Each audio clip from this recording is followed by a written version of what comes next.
کیا آپ جانتے ہیں کہ تاریخ اسلام کا وہ کون سا واقعہ ہے جس نے حق اور باطل کے درمیان ہمیشہ کے لیے ایک لکیر کھینچ دی؟ ایک طرف ہزاروں کا لشکر تھا اور دوسری طرف حق پر قائم چند وفادار جانثار۔ آخر کربلا کے میدان میں ایسا کیا ہوا کہ آج بھی کروڑوں لوگ امام حسین رضی اللہ تعالیٰ عنہ کی قربانی کو یاد کرتے ہیں۔ آئیے سنتے ہیں واقعہ کربلا کی مکمل اور دل دہلا دینے والی داستان۔ اسلامی تاریخ میں واقعہ کربلا ایک ایسا عظیم اور دردناک واقعہ ہے جس نے حق اور باطل کے درمیان فرق کو ہمیشہ کے لیے واضح کر دیا۔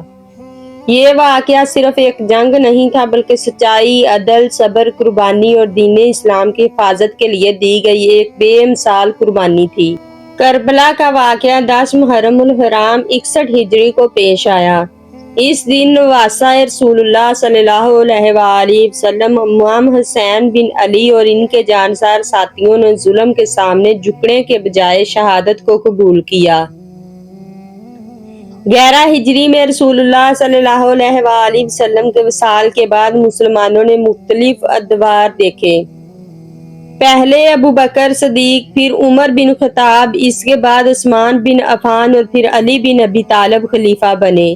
حضرت علی رضی اللہ تعالیٰ عنہ کے دور میں مسلمانوں کے درمیان سیاسی اختلافات پیدا ہوئے۔ بعد میں معاویہ بن ابی سفیان مسلمانوں کے حکمران بنے۔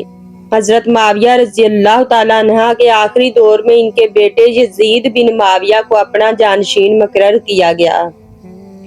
یہی وہ معاملہ تھا جس پر بعد میں بڑا اختلاف پیدا ہوا۔ 60 ہجری میں حضرت معاویہ رضی اللہ تعالیٰ عنہ کا انتقال ہوا۔ ان کے بعد یزید حکمران بن گیا۔ یزید نے مدینہ کے گورنر کو حکم دیا کہ اہم شخصیات سے ان کی بیعت لی جائے۔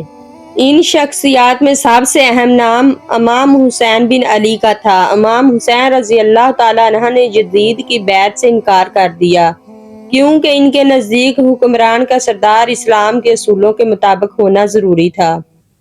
امام حسین رضی اللہ تعالیٰ عنہ کا موقف یہ تھا کہ وہ کسی ایسے شخص کی بیعت نہیں کر سکتے جو اسلامی تعلیمات کے مطابق حکومت نہ چلا رہا ہو۔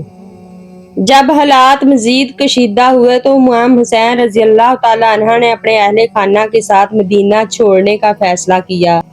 رات کے وقت آپ اپنے خاندان کے افراد کو لے کر مکہ مکرمہ روانہ ہو گئے۔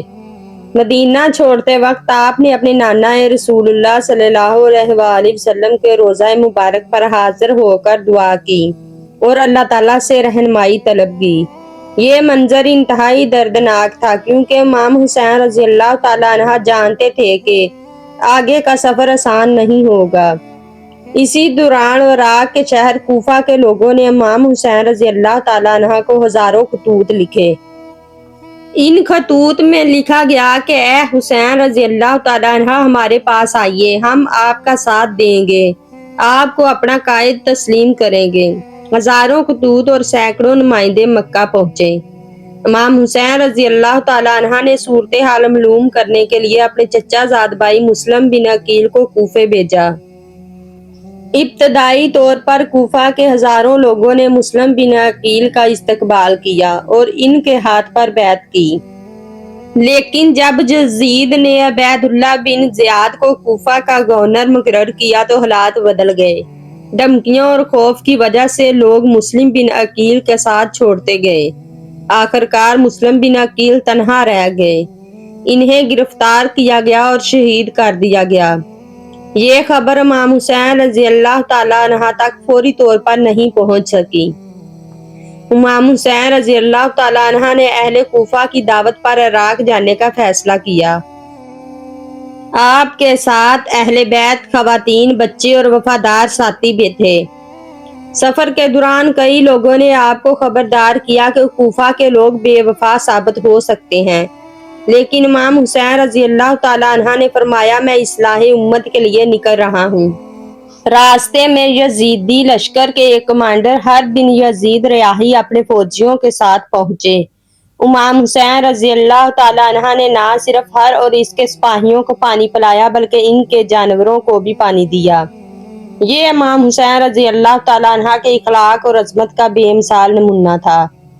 हर ने इमाम हुसैन रजी अल्लाह ताला अन्हा को कूफा जाने से रोक दिया और एक दूसरे रास्ते पर ले गया। 2 मुहर्रम 61 हिजरी को इमाम हुसैन रजी अल्लाह ताला अन्हा का काफिला एक मैदान में पहुंचा। जब इस जगह का नाम पूछा गया तो बताया गया इस मकाम को करबला कहते हैं। इमाम हुसैन रजी अल्लाह ताला अन्हा ने फरमाया ये गम और आजमाइश की जमीन है, यहीं खेमे नस्ब किए जाएं। कुछ दिन बाद यजीदी लश्कर की तादाद हजारों में पहुंच गई। फिर एक जालमाना हुक्म दिया गया कि इमाम हुसैन रजी अल्लाह ताला अन्हा और इनके साथियों पर दरियाए फरात का पानी बंद कर दिया जाए। शदीद गर्मी थी, खेमों में बच्चे प्यास से तड़पने लगे, खवातीन पानी की कमी से परेशान थीं। छोटे छोटे बच्चे प्यास प्यास पुकार रहे थे, लेकिन इसके बावजूद इमाम हुसैन रजी अल्लाह ताला अन्हा और इनके साथी साबित कदम रहे।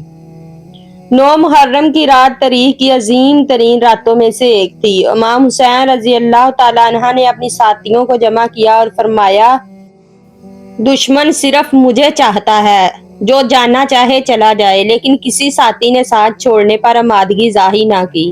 सब ने कहा हम आपको तन्हा नहीं छोड़ेंगे। इस रात इबादत, दुआ, तिलावत कुरान और इस्तिग़फ़ार में गुजरी। 10 मुहर्रम की सुबह आ गई। इमाम हुसैन रजी अल्लाह ताला अन्हा ने नमाज अदा की और अल्लाह ताला के हुजूर दुआ की। दूसरी तरफ हजारों का लश्कर मौजूद था, जबकि इमाम हुसैन रजी अल्लाह ताला अन्हा के साथ सिर्फ चंद जानिसार साथी थे।